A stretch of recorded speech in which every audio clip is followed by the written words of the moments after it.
बिस्मिल्लाहिर्रहमानिर्रहीम। अस्सलामुअलैकुम वरहमतुल्लाहि वबरकातुहू। लाखों करोड़ों दुरूद सलाम नबी करीम सल्लल्लाहु अलैहि वसल्लम पर और आपकी आल पर। आज बेटा हमारा टॉपिक है स्नोबॉल सैम्पलिंग। स्नोबॉल सैम्पलिंग को हम बबल सैम्पलिंग भी कहते हैं। स्नोबॉल सैम्पलिंग की टाइप्स क्या हैं, एडवांटेजेस और डिसएडवांटेजेस क्या हैं। सबसे पहले हम स्नोबॉल सैम्पलिंग का जो बेसिक कॉन्सेप्ट है वो क्लियर करता है। स्नोबॉल सैम्पलिंग जो है ये एक नॉन प्रोबेबिलिटी सैम्पलिंग है, जिसमें जो सिलेक्शन क्राइटेरिया है वो प्रोबेबिलिटी थ्योरी पे बेस नहीं करता, बल्कि रिसर्चर की पर्सनल जजमेंट, रिसर्चर की पर्सनल विल पे बेस करता है। अब ये सैम्पलिंग टेक्निक हम वहाँ अप्लाई करते हैं जहाँ पर हमें कोई स्पेसिफिक किस्म की बीमारियों पे रिसर्च करनी है जो लोग पब्लिकली कन्फेस नहीं करते कि उनको वो डिज़ीज़ है। जैसे किसी को एड्स है या किसी को कोई कैंसर है, फीमेल के कुछ स्पेसिफिक डिजीज़ हैं जो वो पब्लिकली नहीं बता पाते कि उनको ये इशू है। जैसे ब्रेस्ट कैंसर है, यूट्रस का कैंसर है एंड सो ऑन। इसी तरह जो इन्वेस्टिगेशन एजेंसीज़ हैं, लॉ इन्फोर्समेंट एजेंसीज़ जो हैं, वो भी बबल सैम्पलिंग को यूज़ करती हैं किसी भी सिचुएशन को हैंडल करने के लिए, किसी भी कल्प्रिट को फाइंड आउट करने के लिए। अब इसमें होता क्या है कि आप सबसे पहले एक बबल जो है ना वो ड्रॉ करते हैं, एक बंदा आप आइडेंटिफाई करते हैं, उस एक बंदे को हम सीड कहते हैं। वो सीड जो है वो फिर आगे दूसरे बबल्स की तरफ लेके जाता है, यानी उस सीड की इंफॉर्मेशन की बेस पर, उस सीड के फर्दर रेफरेंसेस की बेस पर हम आगे जो ऑब्जेक्ट्स हैं, जो आगे रिक्रूट्स हैं, उनको हम ड्रॉ करते हैं। और फिर इस प्रोसेस को हम चलाते रहते हैं अनटिल कि हमारे रिक्वायर्ड रिजल्ट्स जो है ना हमें मिल जाएं। मसलन आप नोटिस करें कि हम लोग ये जानना चाहते हैं कि एक स्पेसिफिक एरिया में जो नशा है वो बहुत ज़्यादा फैल रहा है, तो वो क्यों फैल रहा है उसको हम इन्वेस्टिगेट करना चाहते हैं कि उसका जो सोर्स है, एंड सोर्स वो क्या है। तो हम लोग सबसे पहले एक नशेई को पकड़ लेते हैं जो नशा करता है। तो ये एक पर्सन जो है ना वो हमने पकड़ लिया, इसको हमने टॉर्चर किया, इसको हमने इन्वेस्टिगेट किया कि भाई आप नशा कहाँ से लेते हो। तो ये बंदा जो है ये बी और सी का नाम लेता है। अब बी और सी जो है ये हमारे दो बबल नए बन गए। अब बी बंदे को टॉर्चर किया, इन्वेस्टिगेट किया, तो इसने आगे डी ई एफ जी का नाम ले लिया। सी को टॉर्चर किया तो इसने आई जे का नाम लिया, and so on. Her bubble जो है वो आगे इंफॉर्मेशन जो है ना वो प्रोवाइड कर रहा है अगले बबल्स को, अगले ऑब्जेक्ट को ड्रॉ करने में। और एट दी एंड हम वो जो लास्ट पर्सन है जिसने इस सारे नेटवर्क को जो रनअप किया हुआ होता है जिसे हम मिस्टर जी कह रहे हैं, तो इस लास्ट बबल तक हम चले जाते हैं। ये जो टेक्निक है ये हमारी स्नोबॉल सैम्पलिंग की टेक्निक है। इसी तरह देखें, अगर कोई ऐसी ख़ास बीमारी है जैसे एड्स है जिसके ऊपर आप रिसर्च कर रहे हैं, तो अब अगर किसी को एड्स है तो वो सोसाइटी में ये नहीं बताता कि मुझे एड्स है। तो आपने एक बंदे को ड्रॉ करना है जिसको एड्स है। उस एक बंदे को फिर फर्दर पता है कि उसका ये मसला और किस किस बंदे के साथ है, क्योंकि जो स्पेसिफिक ट्रेड्स के हामिल लोग होते हैं वो आपस में बड़े ज़्यादा कोऑर्डिनेशन में होते हैं।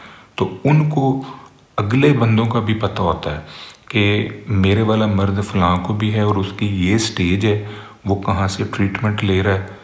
तो ये सारी की सारी इन्फॉर्मेशन जो है ना वो आपस में एक दूसरे से शेयर करते हैं, लेकिन बाकियों से वो शेयर नहीं करते। बड़ा सेंसिटिव सा मामला होता है। तो अब एक बंदा जो है ना वो आगे बंदों को ड्रॉ करने में, आगे बंदों को सिलेक्ट करने में हेल्प करता है। तो एट दी एंड आपके पास एक रीज़नेबल सैंपल आ जाता है उन लोगों का जिनको वो स्पेसिफिक डिजीज़ होती है। तो फिर उस सैंपल की बेस पर आप आगे इन्वेस्टिगेशन कर रहे होते हो या एनालिसिस जो है ना वो आप परफॉर्म करते हो। स्नोबॉल सैम्पलिंग की कुछ टाइप्स हैं, जिनमें सबसे पहली है लीनियर स्नोबॉल सैम्पलिंग। अब लीनियर स्नोबॉल सैम्पलिंग से मुराद कि आपका एक बबल जो है वो दूसरे बबल तक लेके जाता है, यानी एक जो सीड है वो अगले सीड को जनरेट करता है। मतलब एक ने एक ही बंदा देना है, तो इसको हम कहते हैं 1-to-1 सैम्पलिंग या 1-to-1 स्नोबॉल सैम्पलिंग। इसमें जो प्रोसेस है वो काफ़ी स्लो होता है और कंट्रोल्ड होता है, क्योंकि आपका सैंपल जो है ना वो 1-to-1 चल रहा होता है। इसी तरह दूसरी टाइप है एक्सपोनेंशियल या नॉन डिस्क्रिमिनेटिव स्नोबॉल सैम्पलिंग। अब इसमें क्या होता है कि एक बंदा जो है आगे ग्रुप को इन्वेस्टिगेट करने में हेल्प करता है, यानी एक बबल आगे ग्रुप ऑफ बबल्स के बारे में इंफॉर्मेशन देता है। तो इस तरह ये फैलता है, तो ये एक ट्री सी बनने लग जाती है। तो यहाँ पर आपका एक्सपोनेंशियल जो फ्लो है वो नज़र आता है। इसी तरह एक्सपोनेंशियल डिस्क्रिमिनेटिव स्नोबॉल सैम्पलिंग में मल्टीपल पर्सन जो हैं वो मल्टीपल लोगों को हेल्प करते हैं, यानी आपको ग्रुप मिलता है वो आगे अगले ग्रुप को इन्वेस्टिगेट करने में हेल्प करता है, और इस तरह फिर एक बड़ा सैंपल जो है वो जनरेट हो जाता है।